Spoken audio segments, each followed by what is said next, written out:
Hello and welcome to बवाल banking classes. आज हम लोग जेआईबी पेपर 4 में retail banking and wealth management में जो पेपर 4 का मॉड्यूल डी कर रहे हैं वेल्थ मैनेजमेंट, उसका यूनिट 4 यानी चैप्टर 4 में पार्ट 2 करेंगे।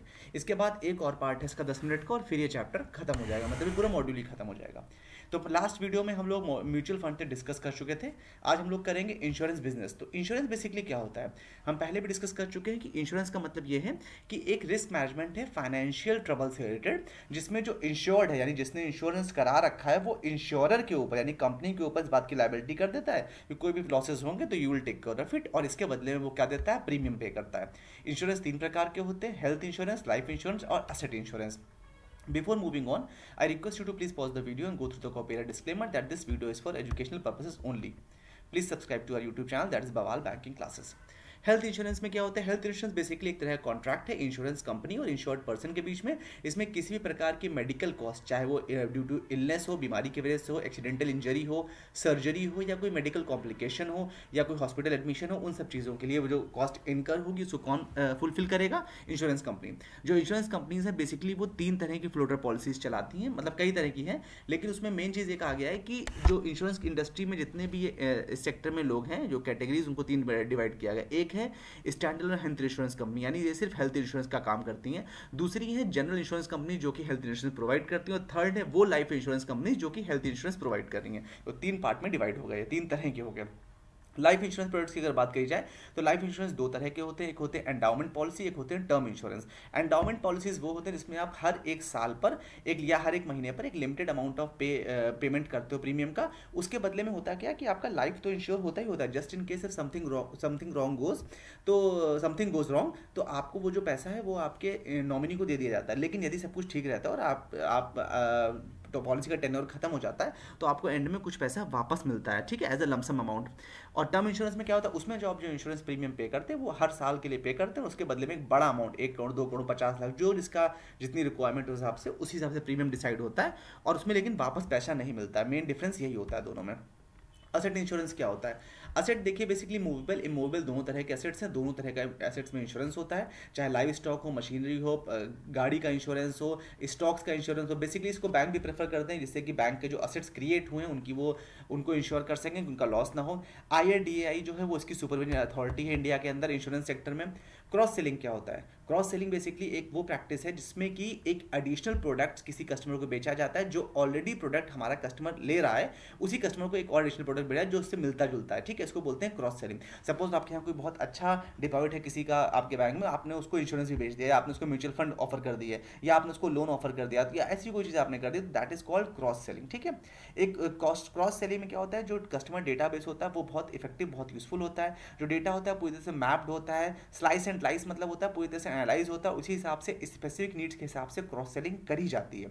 जो क्रॉस सेलिंग की इन्फॉर्मेशन है वो स्टाफ्स को प्रोवाइड करी जाती है जिससे कि वो कस्टमर्स को कॉल कर सके, उनको मैसेज कर सके उनसे, या रेगुलर बेसिस पे एक रिलेशनशिप बिल्ड कर सके जिससे कि वो प्रोडक्ट्स उनको दिए जा सके।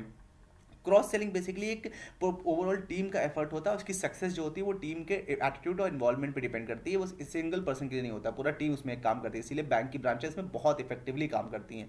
जो क्रॉस सेलिंग है वो डिपेंड करता है कि आपने सही कस्टमर को सही चीज़ सही समय पर ऑफर करी है, तभी वो काम करेगा। सपोज आपने देखा कि कोई कस्टमर है, उसका डेमोग्राफी या डेटा के हिसाब से देखा कि उसमें उसके बच्चों की एज, जब से उन्होंने 12th पास किया, ठीक है, आपको पता है आप डेटा के हिसाब से, तो आप उनको एजुकेशन लोन ऑफर करेंगे, वो जहाँ भी पढ़ने जाएंगे वहाँ एजुकेशन उनको लोन की जरूरत पड़ेगी, that is called cross selling. Cross selling basically क्या होता है, ये बेसिकली एक तरह से रिलेशनशिप बेस्ड होता है, ना कि ट्रांजैक्शन बेस्ड। आपने जितनी अच्छी रिलेशन बना रखी है उतने इजीली आप इसमें क्रॉस सेलिंग कर ले जाएंगे कस्टमर्स को।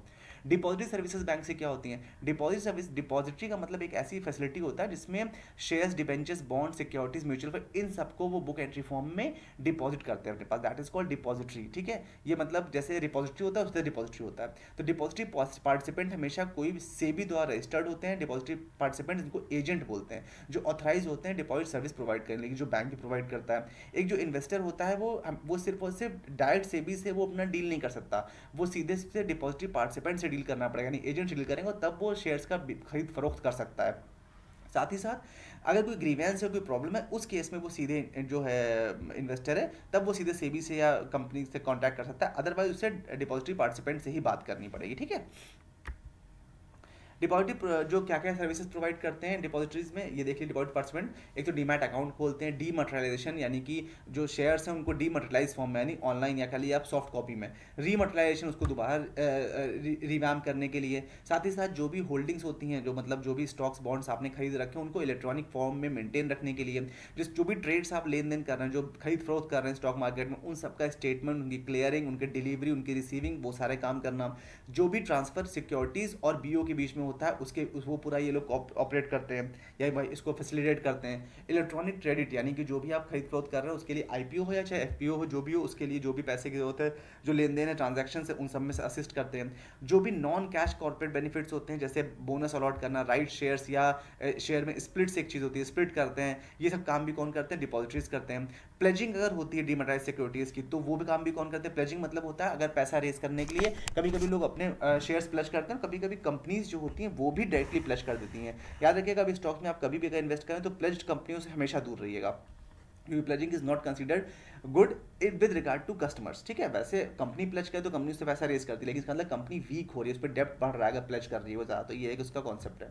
जो डीमैट अकाउंट होते हैं उनको फ्रीज करना, उनमें डेबिट क्रेडिट या किसी भी करना, वो सब काम डिपॉजिट पार्टिसिपेंट्स का होता है। सब्सक्रिप्शन, रिडेम्पशन, म्यूचुअल फंड्स आदि का यूनिट्स का उनका डीमैट फॉर्म में, वो सब काम भी इन्हीं का होता है। डीमैट अकाउंट क्या होता है? ट्रेडिंग, अगर कभी भी आप शेयर्स या स्टॉक्स की खरीद फरोख्त ऑनलाइन करते हैं तो वो डीमैट अकाउंट के थ्रू ही होता है, इलेक्ट्रॉनिक फॉर्म में, क्योंकि अब ऑफलाइन फॉर्मेट्स बंद हो चुके हैं, अब डीमैटेराइज फॉर्म में ही सब कुछ होता है, सब कुछ आपको पेपर फॉर्म में कुछ नहीं मिलेगा, सबका आपका इलेक्ट्रॉनिक फॉर्म में ही सब कुछ सिक्योर रहेगा, पहले होता था ऐसा। ठीक है, डीमैट अकाउंट में क्या क्या फैसिलिटीज ऑफर करते हैं? शेयर्स का transfer, loan facility, dematerialisation, rematerialisation, access options देते हैं। कॉर्पोरेट एक्शंस कोई होता है किसी कंपनी का, कॉर्पोरेट एक्शन से मतलब क्या? मान लीजिए कोई कंपनी है उसने डिसाइड किया है कोई शेयर स्प्लिट करने वाला है, that is called is corporate action. या उन्होंने कहा कि वो शेयर में बोनस देने वाला है, that is called corporate action. ठीक है, या वो मर्जर एक्विजिशन कुछ कर रहे हो तो वो कॉर्पोरेट एक्शन में आता है। डीमैट अकाउंट्स को फ्रीज करना, ई फैसिलिटीज, इलेक्ट्रॉनिक फैसिलिटीज को स्पीड अप करना, ये सब काम डीमैट अकाउंट्स के थ्रू होता है। स्टेप्स क्या क्या है डीमैट अकाउंट खोलने के? सबसे पहले एक अकाउंट ओपनिंग फॉर्म आपको भरना पड़ता है, उसमें पासपोर्ट साइज फोटो लगेगी, उसमें फोटो कॉपीज लगेंगी, आपके पैन या आपके आइडेंटिटी कार्ड्स लगेंगे, उसमें पैन मस्ट है, पैन तो होना ही होना है, उसके बिना आप नहीं खोल सकते। ठीक है, जो भी वेरिफिकेशन डॉक्यूमेंट्स है वो चाहिए होंगे। पूरी एप्लीकेशन प्रोसेस होने के बाद आपको अकाउंट नंबर अलॉट होगा, क्लाइंट आईडी जो मिलेगी वो होगी, और आपका ये सारी डिटेल्स कौन देगा? आपको डीपी यानी डिपॉजिटरी पार्टिसिपेंट्स आपको प्रोवाइड करेंगे। ठीक है, ये डिटेल्स जो है ये डीमैट अकाउंट ऑनलाइन ऑपरेट करने के लिए ये कंपलसरी चीज़ें हैं। जब आपका डीमैट अकाउंट ओपन हो जाएगा उसके बाद उसके बदले में आप एक एनुअल मेंटेनेंस फी देंगे कंपनी को, जिसके भी थ्रू आपने काम किया, जिस भी बैंक या जिस भी डिपॉजिट पार्टिसिपेंट के साथ आप काम कर रहे हैं, जो भी आप ट्रांजेक्शन करेंगे उसमें ट्रांजेक्शन फीस रहेंगी। बाइंग सेलिंग के लिए ट्रांजेक्शन जो करेंगे उन पर आप चार्जेस देना होगा। इन केस अगर कोई भी शेयर आपके पुराने जो कि फिजिकल फॉर्म में है तो उसको डिपॉजिट पार्टिसिपेंट ही उसको इलेक्ट्रॉनिक फॉर्म में चेंज करेंगे, दैट प्रोसेस कॉल्ड डीमटेरियलाइजेशन। ठीक है, आप जो डीमैट अकाउंट है वो आप बिना किसी शेयर होल्डिंग के भी खोल सकते हैं। ठीक है, ये भी एक इसमें चीज़ कही गई है। किसी भी इसमें किसी प्रकार के मैंडेट नहीं होता, मिनिमम बैलेंस का कोई कंपल्सरी, जैसे एसबीआई अकाउंट्स में सेविंग बैंक अकाउंट में होता है वैसे कोई मिनिमम बैलेंस का चक्कर इसमें नहीं होता है। With this we have come to an end of part 2। I hope you like the session. In case if you have any doubt please feel free to ask in the comment section and let me know if you have any doubts and don't forget to subscribe to our channel Bawaal banking classes. Thank you so much for your valuable time.